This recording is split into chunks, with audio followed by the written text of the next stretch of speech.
Hello, Bwana Yesu asifiwe sana. Karibu siku ya leo tena tuweze kujifunza maneno ya Mungu pamoja. Na leo tutaenda kuangalia katika ile Injili ya Luka ule sura 18, tutaenda kusoma pale habari moja ambaye Yesu aliwaambia wanafunzi wake kuhusiana na maombi. Tunajua kwamba katika msingi wa Mkristo yote, maombi ndio msingi wa maisha ya Mkristo yote. Na kwa sababu tunaona katika Biblia, tunaona katika Injili Yesu aliomba, mitume waliomba, tunaona kwamba wanafunzi wa Yesu wenyewe waliomba, tunaona kwamba Yesu mwenyewe anatufundisha tuwe na maisha ya maombi na kuomba bila kukoma. Sasa katika ile Injili ya Luka anazungumzia hii kitu, anazungumzia juu ya maombi kwa mfano, akatolea mfano. Ile Injili ya Luka sura ya 18 kuanzia mstari wa kwanza anatolea mfano wa kadhi na mama mjane. Bwana Yesu asifiwe sana.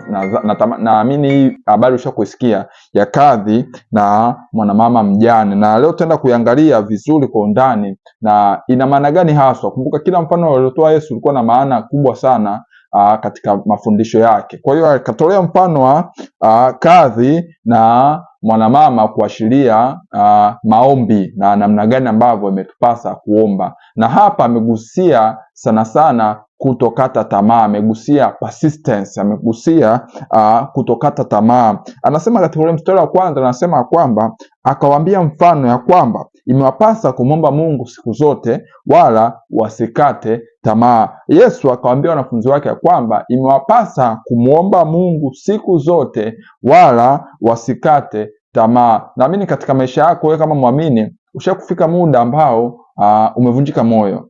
Unaona kila unachoomba, kila muda unapoomba, unaona kama majibu yako yanachelewa, unaona kama Mungu kama hakusikii, unaona kama Mungu hayupo, unaona kama Mungu hatendi haki. Kwa hapa Yesu anaenda kuonyesha kwamba cha kwanza Mungu ni jaji mtenda haki, mwenye haki. Sio kama mahakimu wa duniani hao tunaowaona kila siku, lakini Mungu ni Mungu wa haki, naye atakujibu kwa wakati wake. Lakini amegusia kitu kimoja ambaye anasema usikate tamaa. Kwa anasema mstari wa kwanza akawaambia mfano ya kwamba impasa kumwomba Mungu siku zote wala wasikate tamaa. Alafu kwanza ile sura mstari wa pili ndio anatolea sasa huo mfano ambao alikuwa anausemea ili kuweza kufikisha huu ujumbe kwa wanafunzi wake. Mstari wa pili anasema, tutasoma mstari wa pili mpaka wa 6. Akasema palikuwa na kadhi katika mji fulani, hamchi Mungu wala hajali watu. Na katika mji huo palikuwa na mwanamke mjane aliyekuwa akimwendea akisema, nipatie haki na adui wangu. Naye kwa muda alikataa.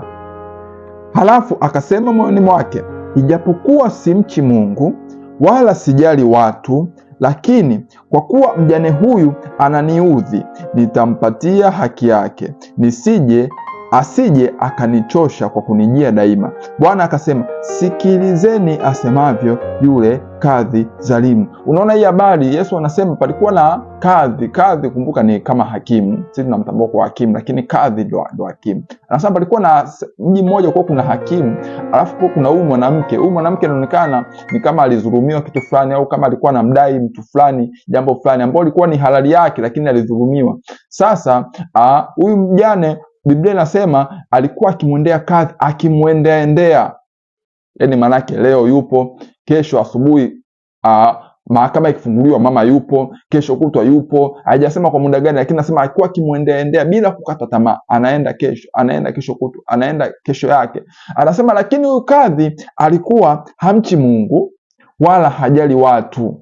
Yaani kwa yuko kwa maslahi yake tu pale, kwa pesa. Kama unavyoona sasa mahakimu wa siku hizi hawatendi haki ya Mungu, wapo pale kwa maslahi yao binafsi. Kwa hiyo Biblia inasema huyu kadhi alikuwa hamchi Mungu wala hajali watu kabisa. Lakini na huyu mwanamke alikuwa na uhalali, ana haki na hiki alichokuwa na kidai. Sio kwa mwanamke alikuwa hana haki, alikuwa ana haki kamili kabisa. Lakini kwa sababu tu huyu kadhi alikuwa ni dhalimu na hajali watu, alikuwa ni kama amsikilizi, kama amjali huyu mwanamke. Hataki kumsikiliza. Huyu mwanamke anasumbua, anakuja. Haki ya nini? Hana pesa. Lakini pamoja na kwamba hakuiangalia haki ya yule mwanamke na kuangalia kwamba yeye ni dhalimu, lakini kutokana na kusumbuliwa kule, Yule hakimu akasema, akaenda akampa kila hitaji la moyo wake, kwa sababu anamuudhi kwa kumsumbua, kwa kutokata tamaa. Kumbuka Yesu anataka kufikisha ujumbe, ili somo kwa wanafunzi wake, ya kwamba imewapasa kumuomba Mungu siku zote, wala msikate tamaa. Sasa anaanzia mfano wa mbali wa kadhi dhalimu ambaye hamchi Mungu. Lakini hata kama mchi Mungu, hata kama ni dhalimu, hata kama yule mwanamke kweli alikuwa na haki, lakini ukiondoa vyote, kwa sababu tu hakukata tamaa, huyu mwanamke hakukata tamaa, Biblia inasema hatoacha kumpa yote sawasawa na haja yake. Bwana Yesu asifiwe sana. Mstari wa 7 anasema, na Mungu je, hatawapatia haki wateule wake wanaomlilia mchana na usiku, naye ni mvumilivu kwao, na waambia atawapatia haki upesi. Walakini atakapokuja Mwana wa Adamu, ataiona imani duniani? Sasa Yesu anatoka kwenye mfano wa kadhi, anarudi sasa kwenye mfano wa Mungu kama jaji kamili. Kumbuka Mungu ndio hakimu kamili. Sasa anatoka kwenye mfano wa kadhi, anarudi sasa kwa Mungu kama hakimu kamili, akisema, je, Mungu hatawapatia wateule wake wanaomlilia mchana na usiku haki yao? Bwana Yesu asifiwe sana. Je, hatawapatia watu wake wanaomlilia mchana na usiku, naye ni mvumilivu kwao? Mstari anasema, nawaambia atawapatia upesi, walakini atakapokuja Mwana wa Adamu, ataiona imani duniani. Kumbuka Yesu anataka kufikisha ujumbe ya kwamba imetupasa kumwomba Mungu siku zote, wala tusikate tamaa. Na ametumia mfano wa kadhi, anasema pamoja na kazi kuwa na udhalimu wake wote, anasema pamoja na kwamba huyu hakimu hakuwa mcha Mungu, lakini alimpatia mwanamke haja yake kutokana na kutokata tamaa, persistence in prayer, kutokata tamaa, Yakobo, ukisoma Yakobo anasema kwamba imani pasipo matendo imekufa. Mojawapo wa tendo la imani ni maombi. Mojawapo matendo ya imani ambayo yanazungumziwa ni maombi. Kumwomba Mungu sio kwamba kutokuamini. Kumwomba Mungu hata kama hujakiona leo na kesho kumuomba, sio kitendo cha kwamba unasema kwa sababu nishamwomba mara moja basi nikimwomba tena na kwa sina imani. Hapana. Kadri unapomwomba Mungu unadhihirisha kwamba ile imani yako ambayo iko ndani yako unaidhihirisha kwa maneno yako na matendo yako. Ndio maana tunaambiwa kwamba imani pasipo matendo imekufa. Kwa hiyo ndio maana Yesu anatolea mfano wa kusema kwamba imetupasa kumwomba Mungu siku zote, wala kutokata tamaa. Na kama huyu kadhi aliweza kumpatia huyu mwanamke haki yake, basi Mungu ni zaidi ya kadhi dhalimu. Mungu ni zaidi ya kadhi dhalimu, yake ni hakimu na jaji mtenda haki. Yesu anasema hapa, Mungu hatawapatia wake wateule wake wanaomlilia mchana na usiku, naye ni mvumilivu kwao.